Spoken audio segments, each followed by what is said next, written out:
جی السلام علیکم. الف سے اردو کا بھی آپ لوگوں نے صفحہ نمبر 1 کیا تھا. اب صفحہ نمبر 2 اوپن کریں, وہاں پہ لکھنا شروع کر دیں آپ سب. صفحہ نمبر 1 پر انہوں نے کہا تھا کہ فروٹس کے نیم حروف تہجی کی ترتیب سے لکھنے ہیں. صفحہ نمبر 2 پر بھی کچھ الفاظ دیے گئے ہیں. ان سارے الفاظ میں سے سب سے پہلے الف سے لکھنا ہے, پھر بے سے, اسی ترتیب سے سارے, یعنی حروف تہجی کی ترتیب سے سارے الفاظ آپ لوگوں نے لکھنے ہیں. ساتھ انہوں نے کہا ہے ان الفاظ کے معنی بھی معلوم کیجیے. سب سے پہلے آپ لوگ لکھیں گے آباد, جس کا مطلب ہے بھرا ہوا. انوکھا, نرالا. برکت کا مطلب ہے رحمت. پابند, قائم. ترقی, کامیابی. ٹاٹ, بوری. ثمر, پھل. جشن, خوشی. چشمہ, پانی نکلنا. حاضری, موجودگی.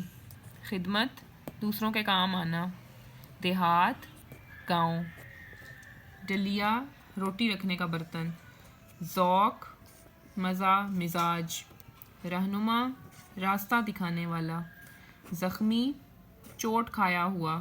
سیاح, سیر کرنے والا. شجر, درخت. صحرا, ریتلا علاقہ. ضرر, نقصان. طباق, تھال. ظلمت, اندھیرا.